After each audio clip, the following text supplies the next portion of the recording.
NRC এখন বলছে করতে হবে। এনআরসি পুজো শেষ, এবার এসআইআর করা নিয়ে সংশয়। মানে পশ্চিমবাংলার 7 দিনের মধ্যে এসআইআর এর যে ফর্ম বিলি বা ফর্ম ছাপানোর যে ব্যাপারটা, সেটা কিন্তু যেটা আমি গতকাল আপনাকে আগেও বলেছিলাম, সেই ফর্ম ছাপানোর ব্যাপারটা প্রতিটা জেলায় জেলায় করা হবে। এরকমটাই বলা হয়েছে যে প্রতিটা জেলায় ডিএম অফিসের আন্ডারে এই ফর্মগুলো ছাপানো হবে, মানে এসআইআর ফর্ম ছাপানো হবে।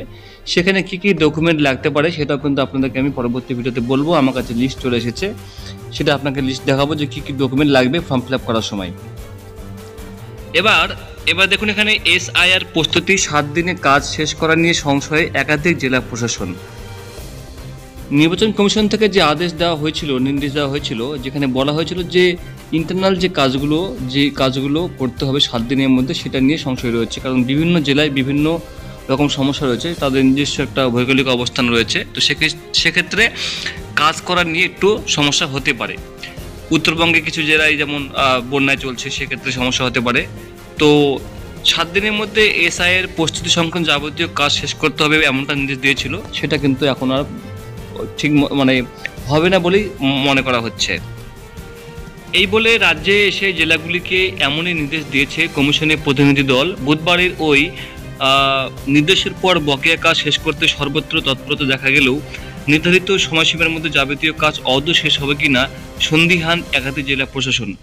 এনআরসি তো বন্ধুরা হবেই, কারণ এসআইআর যখন হচ্ছে এনআরসি হবেই। যেটা আমি আপনাকে আগেও বলেছিলাম যে সিএ চালু করা হবে। সিএ যখন 2019 সালে পাশ করা হয়েছিল, ডিসেম্বর মাসে রাষ্ট্রপতি সাইন করেছিল।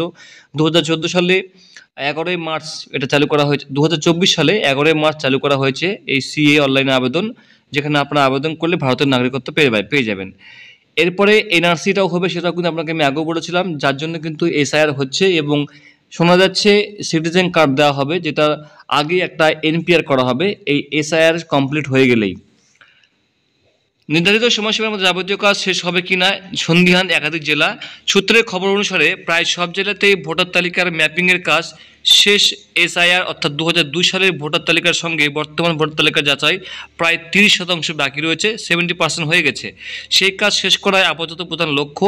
এছাড়া রাজ্যের সর্বত্র বুথ লেভেল অফিসার মানে বিএলও নিয়োগ এবং তাদের প্রশিক্ষণ শেষ করা এখন জেলাগুলি অন্যতম মাথা ব্যথার কারণ।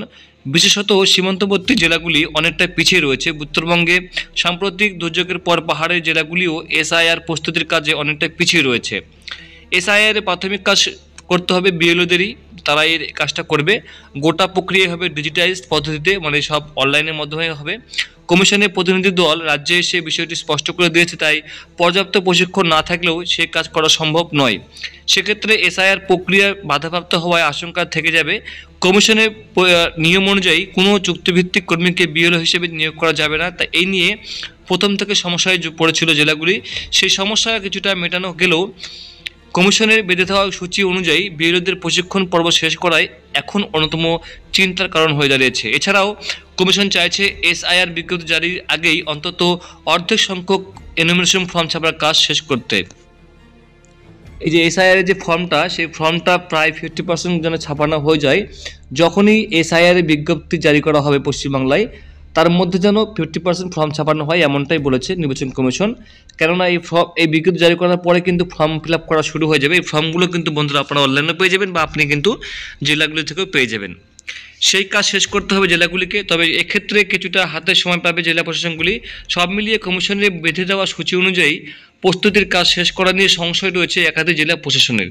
এক কথায় বলতে গেলে বন্ধুরা, নির্বাচন কমিশন খুব শীঘ্রই এই বিজ্ঞপ্তি প্রকাশিত করবে এবং তার জন্য কিন্তু ফর্ম ছাপানোর কিন্তু আদেশ জারি করা হয়েছে। তো বন্ধুরা, আপনিও কী কী ফর্ম ফিল আপ করবেন সেটা আপনাকে বলবো আমি, কী কী ডকুমেন্ট লাগবে সেটা কিন্তু বন্ধুরা আপনাকে পরবর্তী ভিডিওতে বলছি, সঙ্গে থাকুন।